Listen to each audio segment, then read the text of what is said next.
ఇప్పుడు తుమ్మల నాగేశ్వరరావు ఎందుకు నాకు వ్యవసాయ శాఖ వద్దంటుండే తెలుసా? మనం కొన్ని కీలకమైనటువంటి పాయింట్స్ బోర్డు మీద రాసుకుందాం, మంచిగా ఉంటుంది.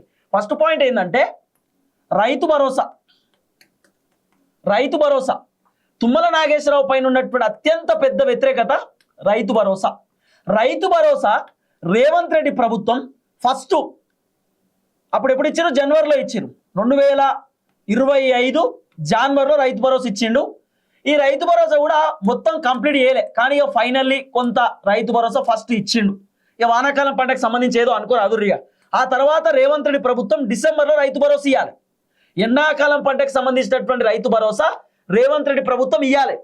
కానీ రేవంత్ రెడ్డి ప్రభుత్వం డిసెంబరు, జనవరి, ఫిబ్రవరి, మార్చ్, ఏప్రిల్, మే, జూన్ దాదాపు 6-7 నెలలు అయినా కూడా రేవంత్ రెడ్డి ప్రభుత్వం ఇప్పటిదాకా రైతు భరోసా ఇంకా పూర్తి స్థాయిలో కంప్లీట్ చేయలే.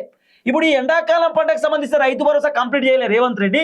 ఇప్పుడు మళ్ళీ వానాకాలం ఆల్రెడీ పత్తి విత్తనాలు వేస్తుర్రు, ఆల్రెడీ వడ్లు చల్లిర్రు. వడ్లు చల్లితే మొలకలు కూడా ఎత్తినాయి. ఇప్పుడు మొలకలు, వడ్లు, నాట్లు కూడా వేస్తారు. ఇప్పుడు ఆల్రెడీ వానాకాలం స్టార్ట్ అయింది. ఇప్పుడు మళ్ళీ వానాకాలం పంటకు సంబంధించినటువంటి రైతు భరోసా రేవంత్ రెడ్డి ప్రభుత్వం ఇవ్వాలి. ఇప్పుడు వచ్చే నెలలో మళ్ళీ వానాకాలం పంటకు రేవంత్ రెడ్డి ప్రభుత్వం రైతు బంధు అకౌంట్లో రిలీజ్ చేయాలి. ఎండాకాలం పంట రైతు బంధే రేవంత్ రెడ్డి మొత్తం ఇవ్వాలి. ఇక వానాకాలం పంటకు ఏమి ఇస్తాడు?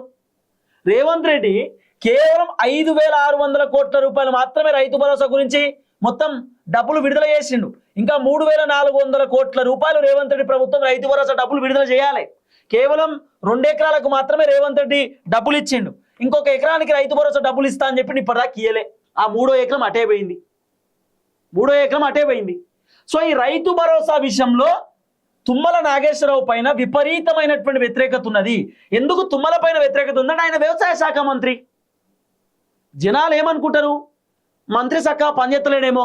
మరి తుమ్మల నాగేశ్వరరావు వ్యవసాయ శాఖ మంత్రి కదా, మరి రైతు బంధు రాకపోతే మేము తుమ్మల్ని అడుగుతాం, మేము రుణమాఫీ రాకపోయినా తుమ్మల్ని అడుగుతాం. ఇవన్నీ తుమ్మల నాగేశ్వరరావు ఖచ్చితంగా ఆ శాఖ మంత్రిని అడుగుతారు. రేవంత్ రెడ్డిని అడగరు. ఫస్ట్ ఆ వ్యవసాయ శాఖ మంత్రి తుమ్మల నాగేశ్వరరావుని అడుగుతారు. తుమ్మల నాగేశ్వరరావునే ప్రశ్నిస్తారు జనం. ఏమైంది సార్ రైతు బంధు, ఏమైంది సార్ రుణమాఫీ అని చెప్పి. పోనీ